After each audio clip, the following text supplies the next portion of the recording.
Hello दोस्तों, स्वागत है आप सभी का आपके अपने YouTube channel study non stop पर। तो दोस्तों, आज की क्लास में हम लोग इंग्लिश के 30 क्वेश्चंस करेंगे और ये सभी क्वेश्चंस आपके लिए बहुत ही इंपॉर्टेंट होंगे, क्योंकि जितने भी क्वेश्चंस मैंने लिए हैं ये सभी क्वेश्चंस यूपी पीसीएल में जो प्रीवियस ईयर में क्वेश्चंस पूछे गए थे उसी पैटर्न पर, उसी पर बेस्ड क्वेश्चंस हैं। तो सारे क्वेश्चंस आपके लिए हेल्पफुल होंगे। तो दोस्तों, वीडियो को आप लास्ट तक देखिएगा और अगर आपको वीडियो अच्छा लगे तो एक लाइक और शेयर जरूर करिएगा। तो आइए शुरुआत करते हैं। तो दोस्तों, सबसे पहले दिया गया है identify the figure of speech used in the following sentences. तो दोस्तों, यहाँ पे जो है फिगर ऑफ स्पीच बताना है जो अब सेंटेंसेस आएंगे जब तक अगला इंस्ट्रक्शन नहीं आता है। तो पहला सेंटेंस है आपके सामने, the wind wrapped its icy fingers around my body. यानी हवा ने रैप्ड माने लपेटा, इट्स आइसी फिंगर्स अपनी बर्फ जैसी उंगलियों को अराउंड माई बॉडी मेरे बॉडी के चारों तरफ। तो यहाँ पे कौन सा फिगर ऑफ स्पीच हो जाएगा? पहला ऑप्शन है सिमली, मेटाफर, पर्सोनिफिकेशन या हाइपरबोली। तो दोस्तों, यहाँ पे राइट आंसर हो जाएगा ऑप्शन सी, पर्सोनिफिकेशन। पर्सोनिफिकेशन जिसको हिंदी में कहते हैं मानवीकरण। तो इसमें क्या होता है, किसी निर्जीव वस्तु या किसी भाव को ऐसे दर्शाया जाता है जैसे कि वो एक मानव हो, यानी कि एक ह्यूमन बीइंग हो, ऐसे दर्शाया जाता है। जैसे कि यहाँ पे आप देखेंगे, the wind wrapped its icy fingers around my body. हवा ने लपेटा अपनी बर्फ जैसी उंगलियों को। तो हवा में तो कोई उंगलियां होती नहीं, तो हवा का यहाँ पे क्या किया गया, मानवीकरण किया गया। तो इसलिए यहाँ पे क्या हो जाएगा, पर्सोनिफिकेशन। हवा को यहाँ पे ऐसे दर्शाया जा रहा है जैसे कि वो एक इंसान हो, तो इसलिए क्या हो जाएगा, पर्सोनिफिकेशन यहाँ पे हो जाएगा। इसके अलावा अगर बात करते हैं सिमली की, तो सिमली जो है हिंदी में इसको उपमा कहते हैं। जिस तरह उपमा अलंकार होता है हिंदी में, उसी तरह सिमली होता है। इसमें जैसे किसी व्यक्ति की कोई क्वालिटी अगर किसी दूसरी वस्तु से या किसी अन्य जीव से मिलती है तो उसका जो है कंपैरिजन किया जाता है, और एज या लाइक लगा करके, जहाँ पे एज या लाइक आपको देखने को मिल जाए वहाँ पे सिमली फिगर ऑफ स्पीच होता है। जैसे कि he is as brave as a lion. तो यहाँ पे एज आपको दिख गया, मतलब वो इतना बहादुर है जैसे कि शेर। तो यहाँ पे इंसान की क्वालिटी के कारण उसको शेर से तुलना कर दी गई, तो यहाँ पे सिमली हो जाता है इस तरह से। मेटाफर जो है, मेटाफर की बात करते हैं तो हिंदी में रूपक जिस तरह से होता है उसी तरह मेटाफर होता है। तो इसमें तुलना नहीं की जाती, बल्कि डायरेक्ट आपको बता दिया जाता है कि वही है। मतलब कोई इतना बहादुर है उसको बोल दिया जाए he is a lion, he is a lion. तो यहाँ पे क्या हो जाएगा, ये हो जाएगा मेटाफर। हाइपरबली का क्या मतलब होता है? इसका मतलब होता है अतिशयोक्ति। हिंदी में जिस तरह से अतिशयोक्ति होती है, अतिशयोक्ति अलंकार होता है, उस तरह से हाइपरबली होता है। इसमें किसी बात को बहुत बढ़ा चढ़ा करके किया जाता है, तो वहाँ पे हाइपरबली होता है। तो यहाँ पे फिलहाल सी ऑप्शन इसका राइट आंसर हो जाएगा, पर्सोनिफिकेशन। फिर दोस्तों नेक्स्ट क्वेश्चन है, death where is the sting, O grave where is the victory. तो यहाँ पे जो है कौन सा फिगर ऑफ स्पीच हो जाएगा, सिमली, मेटाफर, पर्सोनिफिकेशन या अपोस्ट्रोफी। तो दोस्तों, जहाँ पे किसी निर्जीव वस्तु को या किसी भाववाचक संज्ञा को इस तरह से संबोधित किया जाता है जैसे कि वो एक इंसान हो, संबोधित किया जाता है उसको, तो वहाँ पे जो है अपोस्ट्रोफी होता है। तो यहाँ पे जो है आपको देखने को ओ या जो है हे, इस तरह के शब्द मिल सकते हैं आपको देखने को, या फिर आपको ये संबोधन चिन्ह जो होता है एक्सक्लेमेटरी साइन, ये आपको मिल जाता है। तो जैसे यहाँ पे दिया, डेथ को संबोधित किया जा रहा है, death where is the sting, sting मतलब डंक, डंक जो है कहाँ है, डेथ से संबोधित करके पूछा जा रहा है कि तुम्हारा डंक कहाँ है। ओ ग्रेव मतलब क्या होता है, कब्र। तो यहाँ पे ग्रेव को जो है संबोधित किया जा रहा है, कब्र को। वेयर इज द विक्ट्री, तुम्हारी जीत कहाँ है। ठीक है, तो जब संबोधित किया जाता है एक इंसान की तरह किसी निर्जीव वस्तु को, तो वहाँ पे होता है अपोस्ट्रोफी। ऑप्शन डी यहाँ पे राइट आंसर हो जाएगा, अपोस्ट्रोफी, या हिंदी में इसको कहेंगे संबोधन अलंकार। जहाँ पे संबोधित करके जो है किसी निर्जीव वस्तु को इंसान की तरह संबोधित किया जाता है, वहाँ पे होता है अपोस्ट्रोफी।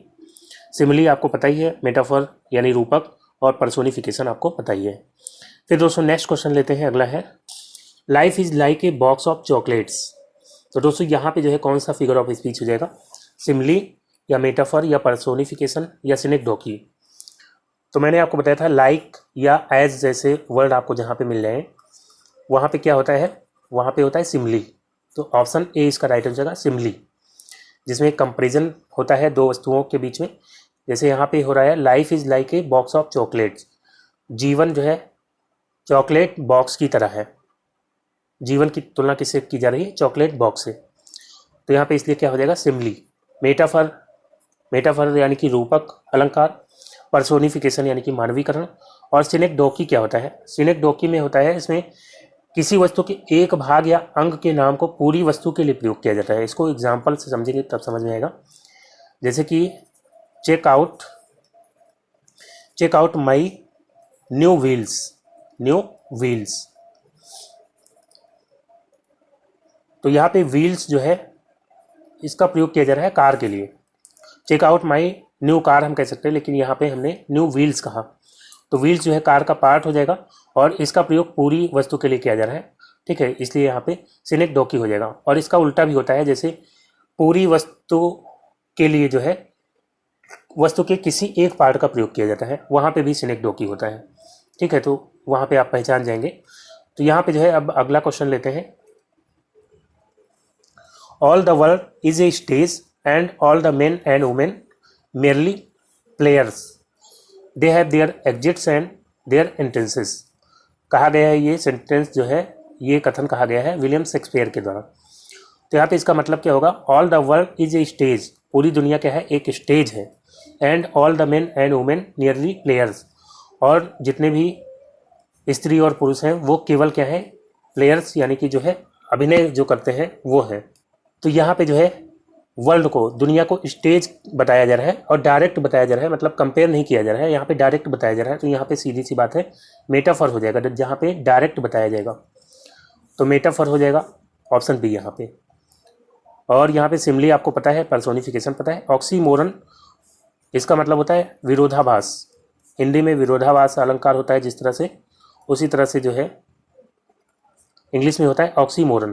तो जब एक वस्तु की दो क्वालिटीज़ में आपस में विरोधाभास होता है, वहाँ पे होता है ऑक्सीमोरन। तो फिलहाल यहाँ पे मेटाफर इसका राइट आंसर हो जाएगा। फिर दोस्तों नेक्स्ट क्वेश्चन है, my alarm yelled at me this morning. My alarm, मेरा अलार्म जो है, एल्ड एट मी मतलब मेरे ऊपर चिल्लाया, दिस मॉर्निंग, इस सुबह।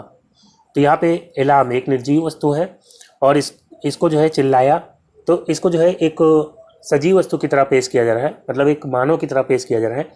तो यानी कि यहाँ पे कौन सा फिगर ऑफ स्पीच हो जाएगा? तो ऑप्शन सी इसका राइट आंसर होगा, पर्सोनिफिकेशन। पर्सोनिफिकेशन जो है यहाँ पे राइट आंसर हो जाएगा। फिर दोस्तों नेक्स्ट क्वेश्चन है, अब दिया गया है, in the following questions choose the word opposite in the meaning to the given word. तो दोस्तों आप जो वर्ड आएंगे उनका जो है अपोजिट बताना है। तो पहला है इंडिक्ट। इंडिक्ट का मतलब क्या होता है? आरोप लगाना, आरोप लगाना। तो इसका अपोजिट यहाँ पे यानी एंटोनिम बताना है। एक्सोनरेट का मतलब क्या होता है? दोष मुक्त करना, दोष मुक्त करना। और क्रॉस एग्जामिन का मतलब क्या होता है? इसका मतलब कि क्रॉस चेक करना। प्रिवेल का मतलब क्या होता है? तो इसका मतलब एक तो हो जाता है जीतना, और एक होता है प्रचलित होना। प्रचलित होना या प्रबल होना भी जो है प्रिवेल मतलब होता है। और रिस्पॉन्ड मतलब रिस्पॉन्ड करना। तो यहाँ पे जो है एक्सोनरेट, इसका राइट आंसर हो जाएगा दोष मुक्त करना। इंडिक्ट का अपोजिट क्या हो जाएगा? एक्सोनरेट। फिर दोस्तों नेक्स्ट क्वेश्चन लेते हैं। तो यहाँ पे जो है जब तक अगला इंस्ट्रक्शन नहीं आएगा तब तक क्या बताना है? अपोजिट। यहाँ पे क्या दिया गया? इसको बोलते हैं विग्रस। तो विग्रस इसका मीनिंग क्या होता है? तो दोस्तों इसका मतलब होता है पूरी ऊर्जा के साथ, पूरी ऊर्जा के साथ, या जो है जोरदार। तो यहाँ पे जो है इसका अपोजिट क्या हो जाएगा? रफ मतलब आपको पता ही होगा, खुरदरा। रेयर मतलब क्या होता है? दुर्लभ। और फीबल का मतलब क्या होता है? तो फीबल का मतलब होता है कमज़ोर या निष्प्रभावी। कमज़ोर या निष्प्रभावी जो है होता है फीबल का मतलब। तो यहाँ पे जो है यही इसका राइट आंसर है, फीबल। आर्टफुल का मतलब क्या होता है? तो आर्टफुल का मतलब होता है धूर्त। जो व्यक्ति बहुत चालाक होता है उसको कहते हैं आर्टफुल। तो यहाँ पे जो है सी ऑप्शन राइट आंसर हो गया। फिर दोस्तों नेक्स्ट क्वेश्चन है, अब यहाँ पे दिया गया है डोसिल। तो डोसिल का मतलब क्या होता है? डोसिल का मतलब होता है विनम्र या दब्बू। ठीक है, कोई दब्बू व्यक्ति है, बहुत धीरे धीरे बोलता है, तो उसको बोलते हैं डोसिल। तो इसका जो है अपोजिट क्या हो जाएगा? गुड यानी अच्छा। स्टैटिक मतलब होता है स्थिर। स्टूपिड मतलब मूर्ख होता है। तो ये जो है तीनों तो होंगे नहीं। स्टबन मतलब क्या हो जाता है? तो दोस्तों स्टबन का मतलब होता है जिद्दी, जिद्दी या हठी। तो यहाँ पे जो है इसका यही आंसर हो जाएगा ऑप्शन डी, स्टबन। फिर दोस्तों नेक्स्ट क्वेश्चन है, in the following questions a sentence has been given in active voice और passive voice, out of the 4 alternative suggested select the one which best expresses the same sentence in passive और active voice. तो दोस्तों यहाँ पे जो है अब दिए होंगे सेंटेंस जो कि एक्टिव वॉइस या पैसिव वॉइस में होंगे, और 4 ऑप्शंस में से उसका सही एक्टिव या पैसिव बताना है। एक्टिव है तो पैसिव बताना है, पैसिव है तो एक्टिव बताना है। तो यहाँ पे पहला दिया गया the old lady touched and patted the cow. तो सबसे पहले क्या देखना है आपको, टेंस कौन सा है यहाँ पे। ओल्ड लेडी टच्ड एंड पैटेड, यहाँ पे पास्ट इंडेफिनिट हो जाएगा, और पास्ट इंडेफिनिट का जब पैसिव बनाते हैं तो वाज या वर आता है, वाज या वर आता है। तो यहाँ पे ऑप्शन में देखिए जो वाज या वर जिसमें नहीं आ रहा उसको एलिमिनेट कर दीजिए। पहला है the cow पैटेड and touched the old lady, तो ये तो होगा नहीं। और यहाँ पे द काऊ वाज टच्ड, तो इसको अभी देखते हैं। द काऊ वाज पैटेड, इसको भी देखते हैं। और डी ऑप्शन भी एलिमिनेट हो जाएगा क्योंकि यहाँ पे वाज या वर नहीं आया। तो आप देखेंगे जो ऑब्जेक्ट है द काऊ, ये सबसे पहले आ जाएगा, द काऊ हो गया। और द काऊ के लिए वाज होगा, ठीक है, क्योंकि ये सिंगुलर है। टच्ड बाई, तो यहाँ टच्ड एंड पैटेड है तो टच्ड एंड पैटेड बाई होगा। यहाँ पे दिया गया पैटेड एंड टच्ड, तो उससे कोई दिक्कत नहीं। कौन पहले आ गया? पैटेड आ गया यहाँ पहले, कोई दिक्कत नहीं। पैटेड and touched by the old lady, तो ये जो है इसका राइट आंसर होगा। जो सब्जेक्ट है द ओल्ड लेडी वो बाई के साथ जो है बाद में आ जाएगा, ठीक है, बाई द ओल्ड लेडी। तो सी ऑप्शन इसका राइट आंसर होगा। फिर दोस्तों नेक्स्ट क्वेश्चन लेते हैं, अगला है, यहाँ पे दिया गया है this watch was given to me by my grandfather. तो दोस्तों अब यहाँ पे आप देख रहे हैं ये पैसिव वॉइस में दिया गया है, तो इसको जो है एक्टिव वॉइस में आपको चेंज करना है। ऑप्शन में से देखिए इसका सही एक्टिव वॉइस कौन सा होगा। तो the watch was given, was या वर कब आता है? जब हम एक्टिव वॉइस पास्ट इंडेफिनिट में होता है, उसका जब हम पैसिव वॉइस बनाते हैं तो वाज या वर आता है। तो इसमें देख लीजिए कौन सा सेंटेंस है जो कि एक्टिव वॉइस में पास्ट इंडेफिनिट टेंस में है। जैसे कि यहाँ पे दिया गया है माई फादर गिव्स, तो ये प्रेजेंट इंडेफिनिट हो गया, तो इसको आपको एलिमिनेट कर देना है। हैड गिवन, ये पास्ट परफेक्ट हो गया, ये भी नहीं होगा। My grand father has given, तो ये प्रेजेंट परफेक्ट हो गया, तो ये भी नहीं होगा। तो यानी कि पहला ऑप्शन सही होगा। तो इस तरह से ऑप्शन एलिमिनेट करके आप आसानी से आंसर तक पहुँच सकते हैं। और वैसे भी आपको यहाँ पे माई ग्रैंड फादर ये जो है यहाँ पे लास्ट में आ गया है, और ये सब्जेक्ट के तौर पे आ जाएगा एक्टिव वॉइस में सबसे पहले, और फिर जो है गेव हो जाएगा, वर्ब की सेकेंड फॉर्म पास्ट इंडेफिनिट में होती है, तो यहाँ पे गेव हो गया, गेव मी दिस वॉच, ठीक है। तो यहाँ पे ये जो है इसका राइट आंसर हो जाएगा। फिर दोस्तों अगला क्वेश्चन लेते हैं, अगला है by whom is the child being fed. तो दोस्तों यहाँ पे जो है ये सेंटेंस पैसिव वॉइस में है, पैसिव वॉइस में है। इसका एक्टिव वॉइस आपको देखना है ऑप्शन से। पहला ऑप्शन है who has been feeding the child, तो यहाँ पे इज़ और बीइंग आ रहा है, तो आपको ये पता होना चाहिए। अगर आपको एक्टिव वॉइस और पैसिव वॉइस के रूल पता होंगे तो आपको पता होगा कि अगर प्रेजेंट कॉन्टिन्यूअस टेंस होता है, प्रेजेंट कॉन्टिन्यूअस टेंस होता है, तो उसका जब पैसिव वॉइस बनाते हैं तो इज एम आर के साथ जो है क्या आता है? बीइंग आता है,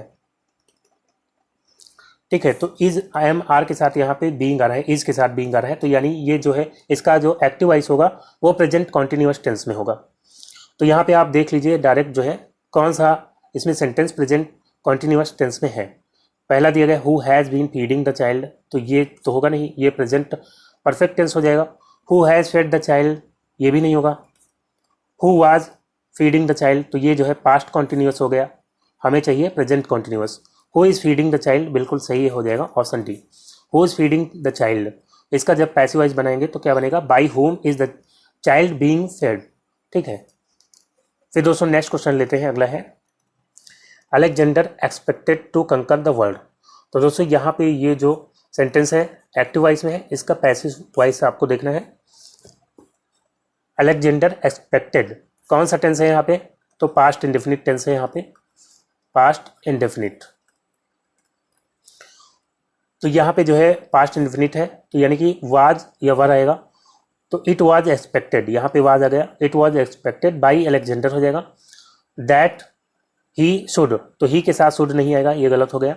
it was expected by Alexander that he would कंकर द वर्ल्ड, तो यहाँ पे ही के साथ वुड है और यही इसका राइट आंसर होगा। अगर सी में देखेंगे क्या गलती है, तो it was expected by Alexander that he will आ गया, तो यहाँ पे विल नहीं आएगा, ठीक है।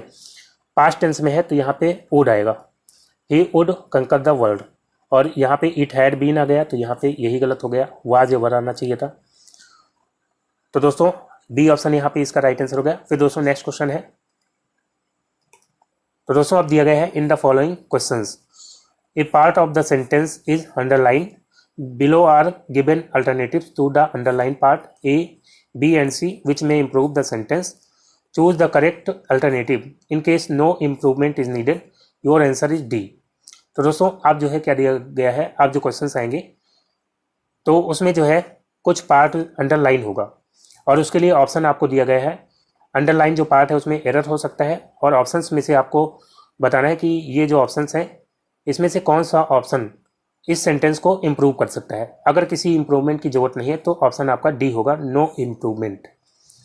तो यहाँ पे पहला दिया गया है you ought to do your homework. Ought to जहाँ पे लगता है, जहाँ पे कोई कर्तव्य निष्ठा वाली बात होती है कि आपको ऐसा करना चाहिए। You ought to do your homework, तुम्हें अपना होमवर्क करना चाहिए।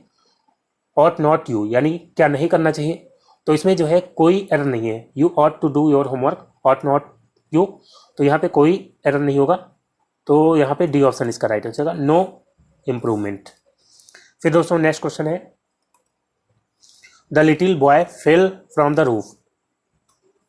द लिटिल बॉय छोटा बच्चा फेल फ्रॉम द रूफ गिर गया रूफ से यानी छत से, तो यहाँ पे जो है इसमें भी कोई एरर नहीं है, तो यहाँ पे डी ऑप्शन इसका राइट आंसर होगा, नो इम्प्रूवमेंट। फिर दोस्तों नेक्स्ट क्वेश्चन लेते हैं, अगला है because that there were heavy rains the lake was flooded. तो दोस्तों यहाँ पे बिकॉज दैट देयर वर इसकी जगह एज देयर वर करेंगे, तो यहाँ पे ये जो है इसका सही आंसर होगा, as there were heavy rains यानी हैवी रेन्स के कारण द लेक वॉज फ्लडेड, जो तालाब था वो भर गया था, तो बी ऑप्शन राइट आंसर हो जाएगा। फिर दोस्तों नेक्स्ट क्वेश्चन है the thieves ran away in A black car. तो यहाँ पे जो है रैन अवे की जगह कुछ और हो सकता है, तो दोस्तों यहाँ पे जो है इसका राइट आंसर हो जाएगा option A fled. Ran away कब होता है, जब किसी स्थान से भाग रहा हो कोई, और फ्लेड मतलब भाग जाना। तो चोर जो है भाग गए एक काली कार में, तो यहाँ पे ये कहीं पे नहीं इंडिकेट किया गया है कि किसी स्थान से भाग गए, तो इसलिए यहाँ पे फ्लैट जो है इसका ज़्यादा सही आंसर होगा, ऑप्शन ए फ्लैट। फिर दोस्तों नेक्स्ट क्वेश्चन लेते हैं, अगला है दिया गया है in the following questions 4 alternatives are given for the idiom और phrase, choose the alternative which best expresses the meaning of the idiom और फ्रेज। तो दोस्तों अब यहाँ पे जो क्वेश्चंस दिए गए होंगे उसमें इडियम या फ्रेज दिया गया होगा, जैसे कि यहाँ पे अंडरलाइन करके दिया गया है वेंट हे वायर, तो उसका सही मीनिंग आपको ऑप्शन से देख करके बताना है। तो दिया गया है after the public meeting the crowd went haywire. Haywire का मतलब होता है एक जो है अस्त व्यस्त हो जाना, अस्त व्यस्त हो जाना, या जो है नियंत्रण से बाहर हो जाना, या जो है आउट ऑफ कंट्रोल हो जाना, आउट ऑफ कंट्रोल यानी कि नियंत्रण से बाहर हो जाना।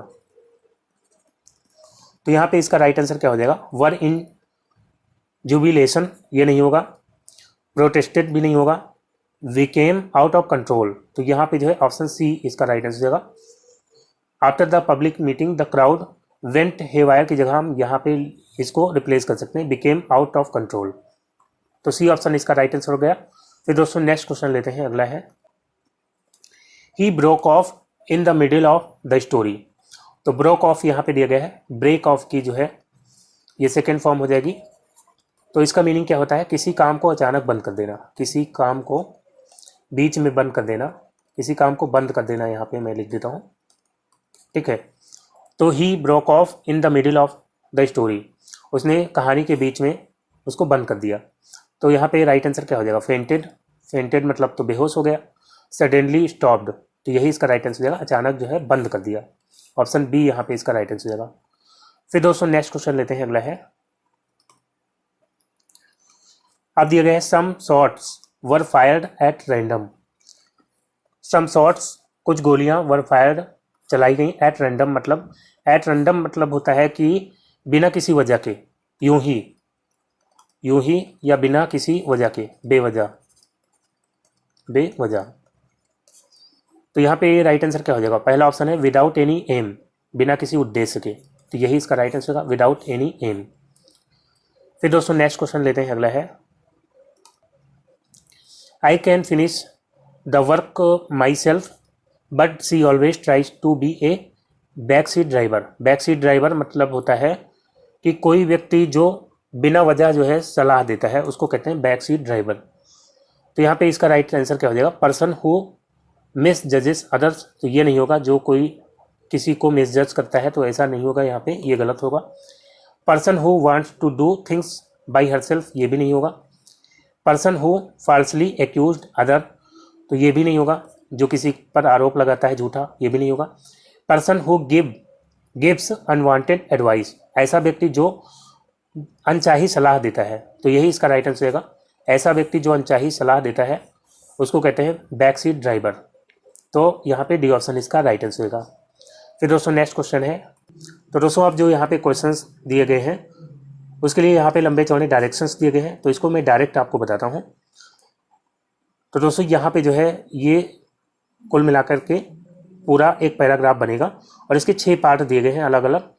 पहला और छठवां पार्ट ये जो है अपनी जगह पे रहेगा, बाकी PQRS ये जो है इधर उधर अरेंज करके लिखे गए हैं, तो इनको जो है सही से अरेंज करना है ताकि इस पूरे पैराग्राफ का सही मीनिंग निकल सके और फिर जो है आपको आंसर बताना है। तो इसको जो है पूरा पढ़ेंगे तब आपको समझ में आ जाएगा किसको पहले रखना है किसको बाद में। जैसे कि यहाँ पे दिया गया है, many scientist are working on safer and better ways to kill mosquitoes. बहुत सारे साइंटिस्ट काम कर रहे हैं मच्छरों को मारने के लिए सेफर एंड बेटर वेज, सुरक्षित और सही तरीकों पर। Bringing more of these animals into places where mosquitoes live might help, मतलब इस तरह के जानवरों को लाना ऐसी जगहों पर जहाँ मॉस्किटोज रहते हैं, ये जो है हेल्प कर सकता है। फिर अगला जो है दिया गया है, mosquitoes have many natural enemies. Mosquitoes के पास जो है होते हैं बहुत सारे प्राकृतिक दुश्मन, जैसे कि चमगादड़, बर्ड्स माने चिड़िया, ये सब जो है होते हैं।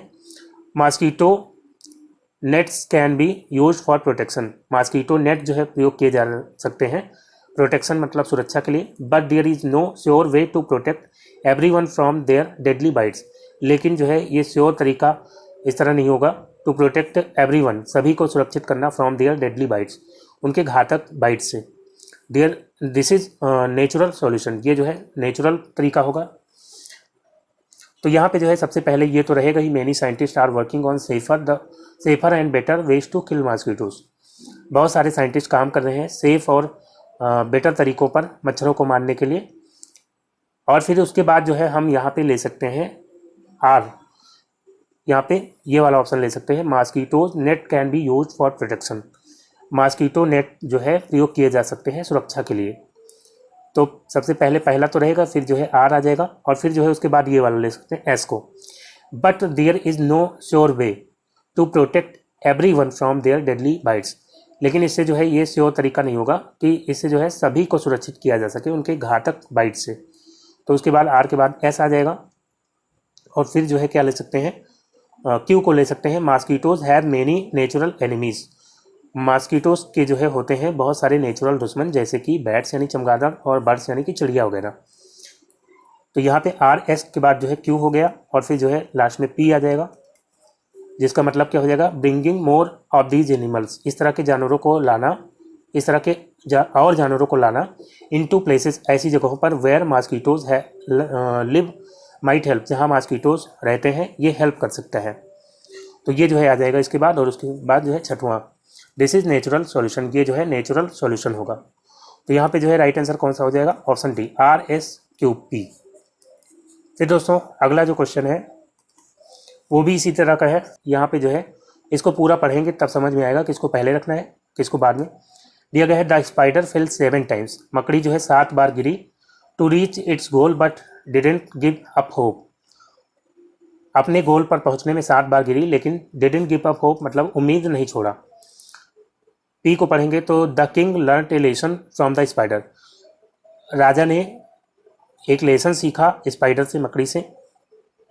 It tried again and this time it succeeded in reaching the top, उसने फिर से ट्राई किया और इस बार वो सफल हो गई पहुंचने में टॉप पर।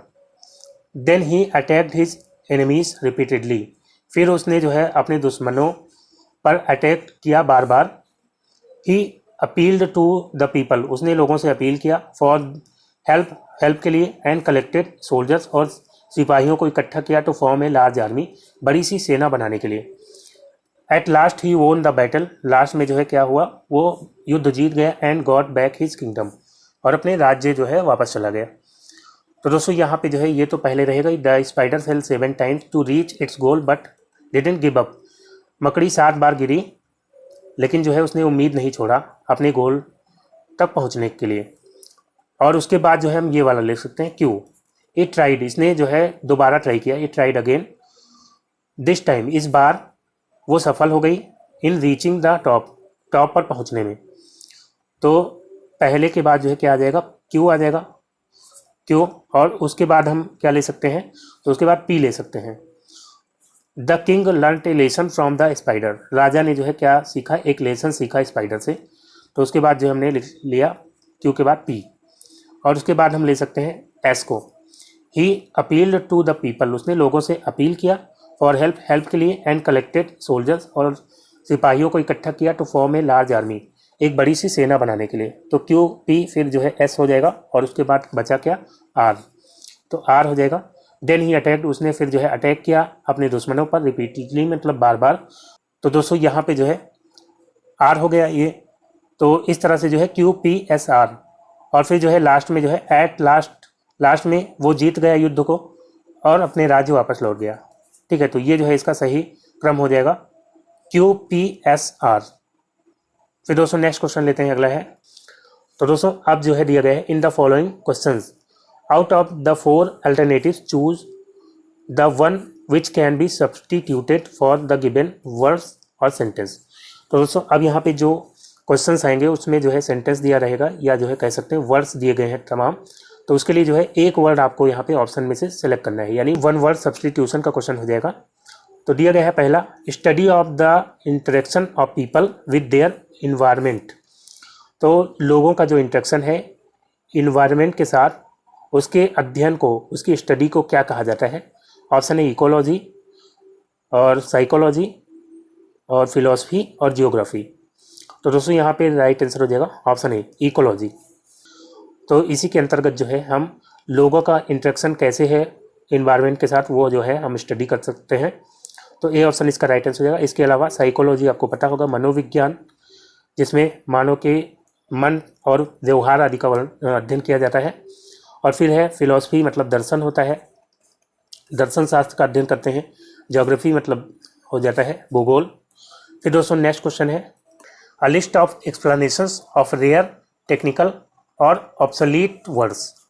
तो दोस्तों यहाँ पे लिस्ट, जो ऐसी लिस्ट होती है जिसमें एक्सप्लेनेशन होता है रेयर, टेक्निकल और ऑब्सोलीट मतलब अप्रचलित वर्ड्स का एक्सप्लेनेशन होता है, ऐसी लिस्ट को क्या कहते हैं। तो दोस्तों कहते हैं उसको लेक्सिकन। लेक्सिकन मतलब ये शब्दकोश होता है एक तरह का, लेकिन उसमें जो वर्ड्स होते हैं वो रेयर मतलब दुर्लभ होते हैं, टेक्निकल वर्ड्स होते हैं, और अप्रचलित जो प्रचलन में नहीं है, तो ऐसे शब्द उसमें होते हैं, तो उसको कहते हैं लेक्सिकन। डिक्शनरी भी शब्दकोश होता है, तो इसमें कोई भी वर्ड आपको मिल जाते हैं, किसी भी वर्ड की मीनिंग आपको मिल जाती है, उनका एक्सप्लेनेशन मिल जाता है। ग्लोसरी ये भी एक तरह का शब्दकोश होता है, लेकिन इसमें किसी एक सब्जेक्ट, कोई पर्टिकुलर सब्जेक्ट से संबंधित उसमें शब्द होते हैं, तो उसको कहते हैं ग्लोसरी। तो यहाँ पे लेक्सिकन इसका राइट आंसर होगा। कैटलॉग मतलब क्या होता है, लिस्ट होता है। ठीक है, तो यहाँ पे लेक्सिकन इसका राइट आंसर हो जाएगा। फिर दोस्तों नेक्स्ट क्वेश्चन लेते हैं, underground place for storing wine और अदर प्रोविजंस। तो दोस्तों वाइन या कोई अन्य इस तरह की वस्तुओं को रखने के लिए जो है, जो अंडरग्राउंड प्लेस होता है उसको क्या कहते हैं, गैराज। तो गैराज जहाँ पे गाड़ियाँ वगैरह मरम्मत की जाती हैं उसको कहते हैं सेलर। तो यही इसका राइट आंसर होगा ऑप्शन बी। इसका मतलब क्या होता है, तहखाना। तो बी ऑप्शन इसका राइट आंसर हो जाएगा। और दोस्तों इसके अलावा अगर एटिक की बात करते हैं तो इसका मतलब होता है अटारी। हॉल का मतलब पता ही है आपको। तो बी ऑप्शन इसका राइट आंसर होगा सेलर। फिर दोस्तों नेक्स्ट क्वेश्चन लेते हैं, अगला है, फ्री समबडी फ्रॉम ब्लेम और गिल्ट। किसी को फ्री कर देना फ्रॉम ब्लेम और गिल्ट, अपराध से या फिर आरोप से किसी को अगर हम फ्री कर देते हैं तो उसके लिए यहाँ पे कौन सा वर्ड होगा। एक्विट का मतलब क्या होता है, इसका मतलब भी होता है छोड़ देना। तो यहाँ पे जो है एक्विट नहीं होगा, क्योंकि एक्विट का मतलब होता है कि किसी को, मान लीजिए किसी के ऊपर कोई आरोप है, उसका आरोप सिद्ध नहीं हो पाया सबूतों के अभाव में या गवाहों के अभाव में, तो उसका आरोप नहीं सिद्ध हो पाया, इस वजह से छोड़ना पड़ा उसको, तो उसको कहते हैं एक्विट। तो इसमें गारंटी नहीं होती है कि उसने अपराध नहीं किया है, ठीक है। और एक्सक्यूज का मतलब भी होता है माफ़ कर देना, तो यहाँ पे ये भी नहीं होगा, ठीक है। इसमें माफ़ करना का ये मतलब नहीं होता है कि उसने अपराध नहीं किया है। रिप्रीमेंड का मतलब होता है फटकार, तो ये भी नहीं होगा। और एक्सोनरेट का मतलब होता है बाइज्जत बरी कर देना, मतलब छोड़ देना। और इसमें जो उसका अपराध है उससे मुक्त कर दिया जाता है, यानी कि उसके जो भी अपराध हैं वो गलत साबित हो जाते हैं, और फिर जब छोड़ा जाता है तो उसको कहते हैं एक्सोनरेट करना। तो यहाँ पे डी ऑप्शन इसका राइट आंसर हो जाएगा। एक्सोनरेट मतलब क्या होता है कि दोष मुक्त करना, दोष मुक्त करना, वो अपराध से बरी हो जाता है, ठीक है। फिर दोस्तों नेक्स्ट क्वेश्चन लेते हैं, अगला है one who plays for pleasure rather than as a profession. कोई ऐसा व्यक्ति जो खेलता है प्लेजर मतलब आनंद के लिए, ना कि प्रोफेशन के लिए। तो दोस्तों ऐसे व्यक्ति को क्या कहते हैं, प्लेयर, खिलाड़ी, तो खिलाड़ी नहीं कहते हैं, खिलाड़ी तो उसका प्रोफेशन होता है। अमेचर यहाँ पे हो जाएगा, जो शौकिया कोई काम करता है उसके लिए कहते हैं अमेचर, ठीक है। तो यहाँ पे बी ऑप्शन इसका राइट आंसर हो जाएगा। परफॉर्मर भी नहीं होगा, एक्टर भी नहीं होगा, तो यहाँ पे बी ऑप्शन इसका राइट आंसर हो जाएगा अमेचर। फिर दोस्तों नेक्स्ट क्वेश्चन है, तो दोस्तों अब यहाँ पे दिया गया है in the following questions sentence has been given in direct और इनडायरेक्ट स्पीच। यहाँ पे डायरेक्ट या इनडायरेक्ट स्पीच में आपको सेंटेंस दिया है और इसका आपको इनडायरेक्ट या डायरेक्ट बनाना है। अगर डायरेक्ट दिया है तो इनडायरेक्ट बनाना है, और इनडायरेक्ट दिया है तो डायरेक्ट बनाना है। तो इसको जो है पढ़ते हैं। She asked is the secretary coming to the meeting. तो यहाँ पे जो है ये इंट्रोगेटिव है, तो यहाँ पे जो है इज की जगह क्या हो जाएगा, इफ हो जाएगा, क्योंकि यहाँ हेल्पिंग वर्ब से शुरू है तो इफ से शुरू होगा। क्या हो जाएगा, सी, और आस्क्ड तो ऐसे ही लिख लिया जाएगा, सी आस्क्ड, और इज की जगह क्या हो जाएगा, इफ। तो यहाँ पे दैट आ रहा है, सी आस्क्ड दैट, और यहाँ भी दैट आ रहा है, तो ये तो कट जाएगा, दैट यहाँ पे नहीं लगेगा, इफ लगेगा। और फिर जो है ये जो रिपोर्टेड स्पीच है ये पास्ट टेंस में हो जाएगी, क्योंकि इधर रिपोर्टिंग वर्ब जो है पास्ट टेंस में है। तो इफ द सेक्रेटरी आ जाएगा इसके बाद, द सेक्रेटरी, और इज की जगह क्या हो जाएगा, वाज हो जाएगा।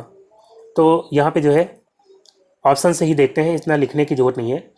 She asked if the secretary is, यहाँ पे इज है इसलिए ये भी कैंसिल हो जाएगा, और चौथा ऑप्शन इसका बिल्कुल सही हो जाएगा। She asked if the secretary was coming to the meeting, ठीक है। तो यहाँ पे इस तरह से आप ऑप्शन से करेंगे, जल्दी से जो है कर पाएंगे, आपको लिख के इस तरह से नहीं करना है। फिर दोस्तों नेक्स्ट क्वेश्चन लेते हैं।